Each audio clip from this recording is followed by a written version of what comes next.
Hey there, welcome to this channel. I know what you're thinking. We don't need another course explaining how to write essays or do research. We just want to pass the class and get a good grade. Well, we're not going to let you off that easy.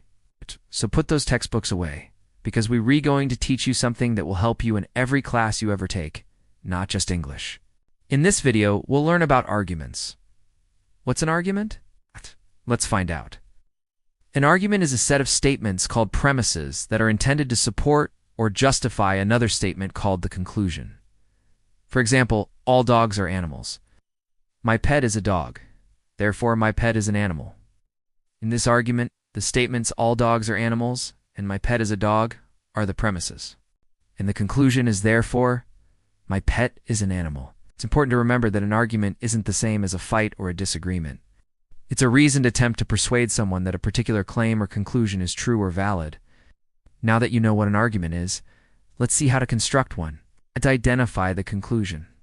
What's the main point or claim you want others to accept? Then provide premises that support or justify your conclusion. Remember, the goal is to convince your audience that your conclusion is true or valid. You can use facts, statistics, examples, or appeals to authority or emotion to support your argument. But make sure your premises are relevant and sufficient. That is, they actually support your conclusion, and there aren't any gaps or flaws in your reasoning. So let's look at a deductive argument. A deductive argument is one in which the conclusion necessarily follows from the premises. That is, if the premises are true, then the conclusion must be true. Here's an example. All humans are mortal. Socrates is a human. Therefore, Socrates is mortal. In this argument, the conclusion follows logically from the premises. If the premises are true, then the conclusion must be true. Now, let's look at an inductive argument. An inductive argument is one in which the conclusion follows from the premises, but it's not necessarily true. Instead, the conclusion is probable, meaning that the argument provides some evidence or support for the conclusion, but it doesn't guarantee its truth. Here's an example. The sun has risen every day in my life. The sun will probably rise tomorrow. In this argument, the conclusion is probably true based on the evidence provided in the premise. However, it's not guaranteed to be true.